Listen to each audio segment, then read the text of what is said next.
Today we are going to study this group of compounds, organic group of compounds called as alcohol. Its unit formula is CnH2n plus 1 OH. See, if we see the first member of this group, alcohol group, this is your methanol. So what happens actually in methane? There are four hydrogens combined with the carbon. Now if one hydrogen is been substituted by OH group, then it forms the alcohol. So it is, even if one OH group is there, it is your alcohol. So general formula for alkanes are your CnH2n plus 2. So one of the hydrogen is substituted by this OH group. So the general formula becomes this one. How the IUPAC nomenclature is done? OL is added at the suffix. So this is methanol. Then your trivial name will be methyl alcohol. It is given as a name of alcohol.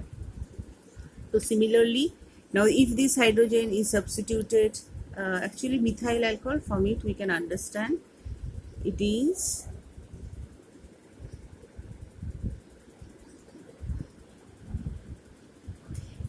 your, it can also be written as ROH. So this is your alkyl group and this is the alcohol group. So here if the alkyl group is your ethyl group, so it becomes your ethyl alcohol. Now how the structure looks? CHHOH, and here this hydrogen is being substituted by this, the next carbon, that is the next alkyl group. So this is becoming your, this total is becoming your, this is totally becoming your what? This is your ethyl alcohol. Now next is your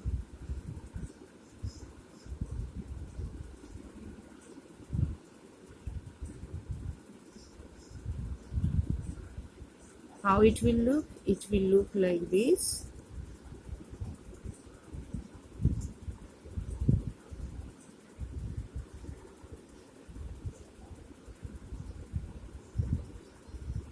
This is the whole group of propyl. This is the propyl group.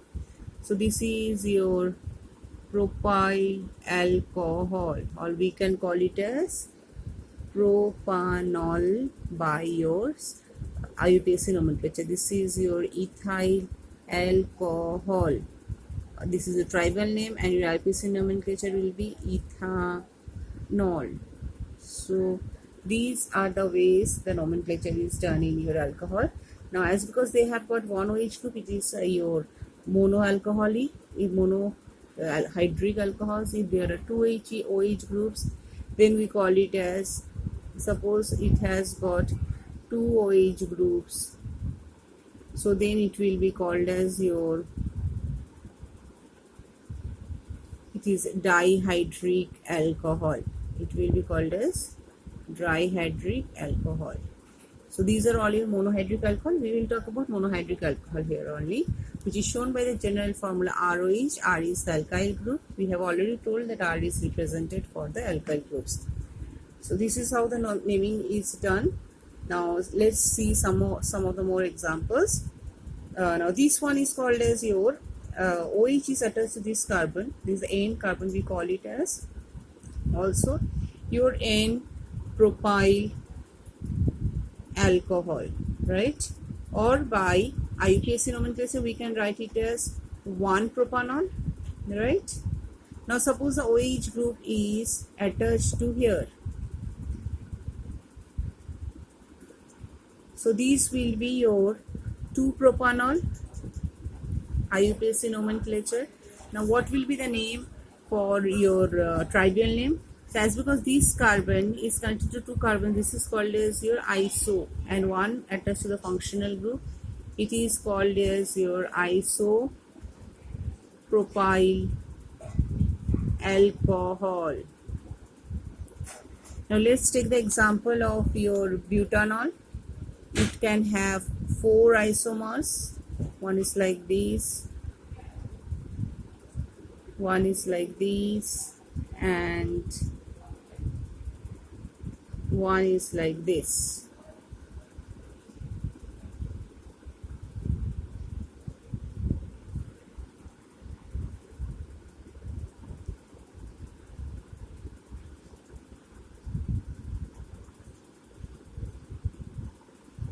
So how we will name it? We will name it as in, I am talking about this in your trivial name. Butyl alcohol, it will be your isobutyl alcohol, and it will be called as your new butyl alcohol. And what will be the IUPAC nomenclature? It will be your 1-butanol, it will be your 2-butanol, and this will be named as 2-methyl 2-propanol.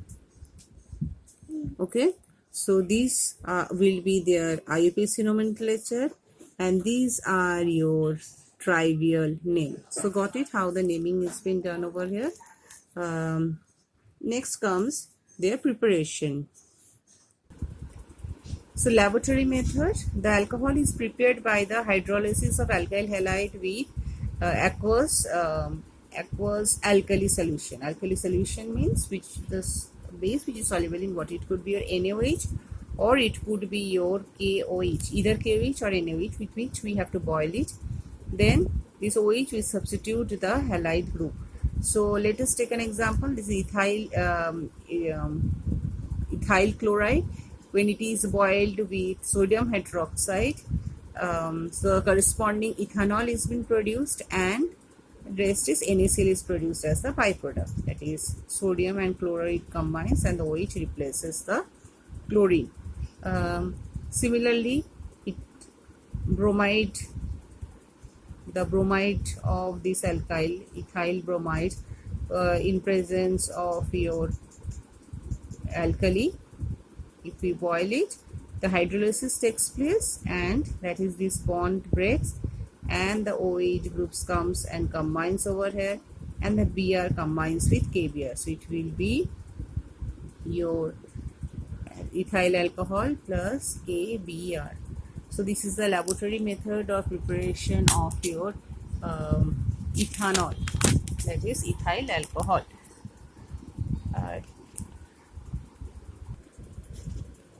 Next comes the chemical properties of ethanol. Ethanol, when combines with oxygen, that is when it is bound in oxygen, it undergoes combustion and gives you carbon dioxide and water. So as because 2 molecules of carbon are there, 2 molecules of carbon dioxide, and rest water is been formed. Okay, if you balance the equation, you will get it like this. So it bonds with a blue flame with production of carbon dioxide and your water. So this is your called as combustion. Next comes that with sodium, it from sodium ethoxide, that is, this hydrogen is replaced by this H plus is replaced by this Na plus, and hydrogen gas has been released. So it will be C2H5ONa plus H2. So H2 gas is being released over here, effervescence are being produced. So this is a reaction which takes place with sodium at room temperature. So this is also serving as a taste for alcohol. Okay. Next comes this reaction with acetic acid.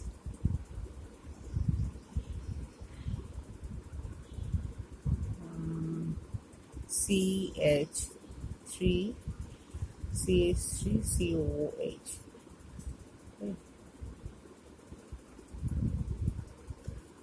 So acetic acid, in presence of concentrated sulfuric acid, what will happen?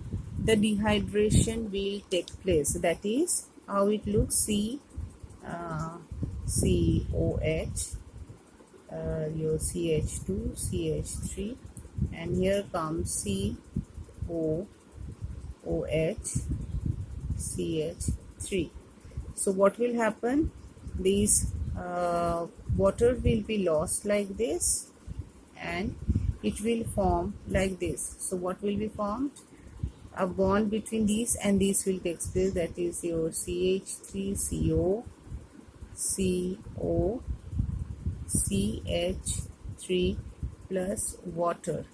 So do you understand how this reaction is taken? This is being lost. This water molecule is being lost over here, and this is formed. Now this is actually called as your ester. This is your ethyl acetate. This is your ethyl acetate. Okay. So this one is, these esters are have got very fruity smell. Okay, they have got a very sweet smell. They these esters actually, so when these compound with acetic acid gives a fruity smell, this means this reaction has taken place. This is again a test for this reaction has taken place, means ester has been formed. So this is a taste for your ethyl alcohol. So this reaction is a taste for your ethyl alcohol. The what will be the IUPAC nomenclature of this? This is your acid. This one is called as your ethanoate. It will be called as ethanoate, and this is called as your esterification reaction. This is called as your esterification reaction. Okay. So what is formed over here? Ester is formed over here when the ethyl alcohol combines with your acetic acid,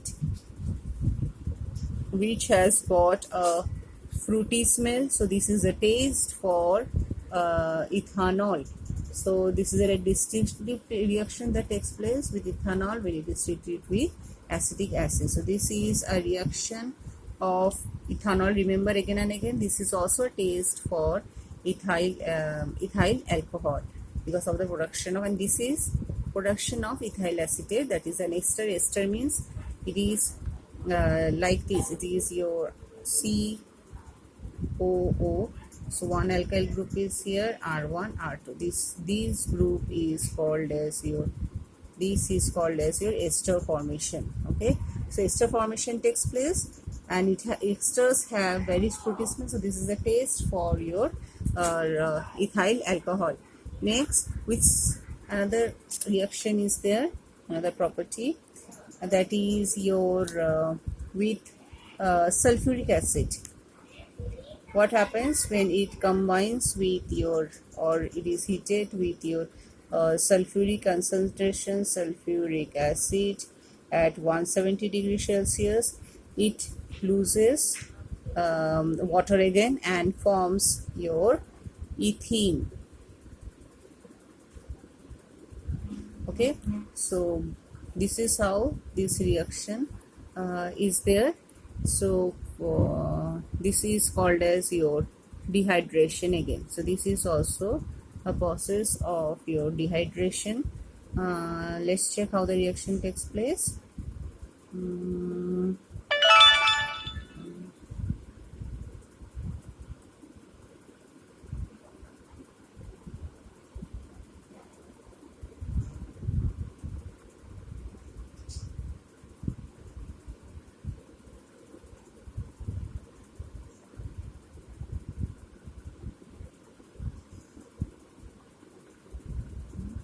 So this oxygen atoms this.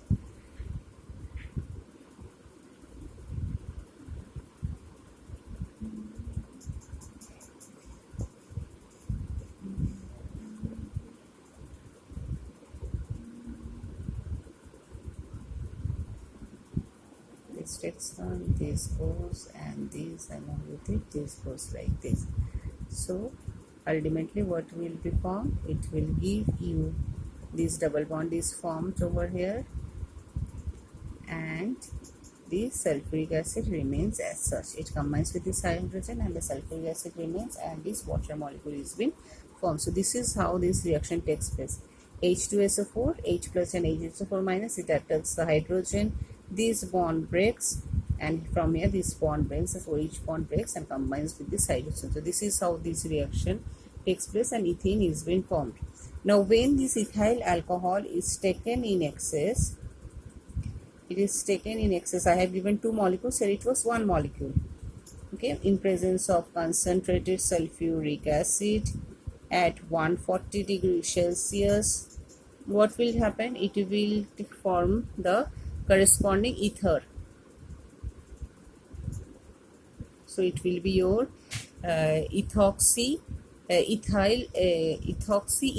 will be ethoxyethane, or we can talk in your tribal name it is called as your diethyl ether, and in this it is called as your base nomenclature is called as your ethoxyethane. Okay, so this is been produced when excess of ethyl alcohol is heated with concentrated sulfuric acid. So these are the chemical reactions which is. Now ethyl alcohol we use in our laboratory, also chemical labs. We use spirit we use in our spirit lamps for carrying out the burning processes in the lab, for heating our test tubes. Different to carry out our different spirit lamps are being used. So spirit here is your methylated spirit are being used. Methylated spirit or alcohol is being used, where in ethyl alcohol 5% methyl alcohol is being added. Now this methyl alcohol is poisonous, so it is being added as because so that it should only be used for that purpose, for the laboratory purpose only, so that no one drinks it up because it is poisonous. Similarly, in denatured alcohol, which is also used for industrial uses applications, into it pyridine or copper sulfate is added to make it denatured, so that they should not be used for your consumption. They should only be used for industrial application. So these are all your spurious alcohols. Spurious alcohol is again spurious alcohols. What is that? That is alcohols are actually filtered to remove all this alcohol, distilled to form used for human consumption. Now undistilled, so for human consumption, what we have to do, we have to distill it to remove the unwanted alcohols. Now when the undistilled alcohol will be given, it has got large number of methanol in it, and it is spurious or illicit alcohol. So spurious is your poisonous alcohol, or we can call it as your illicit alcohol. Actually, if it has been consumed, it might cause death of the person, as because it contains methanol. So that is why the spirits in our labs are methylated. Then again, denatured alcohols are being made, so that they are not for consumption, they are for laboratory uses, industrial application uses. So they can only be used for those purposes. Otherwise, people will use it up as for consumption. So to prevent it, this has been done. Now, what are the uses of these different alcohol? Alcohol is used as a solvent for gums and resins. Then it is also used in the manufacture of thermometers, alcohol thermometers. For low freezing mobile, it is used as a low freezing mobile liquid. Then in manufacture of chemicals like acetaldehyde, like in dyes, it is being used for preparation of acetic acids. Then your chloroform have many medicinal uses.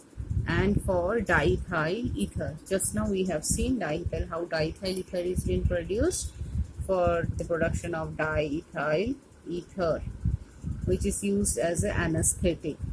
So these are the uses of your alcohol. So this much for the alcohol groups we will study in 10th standard.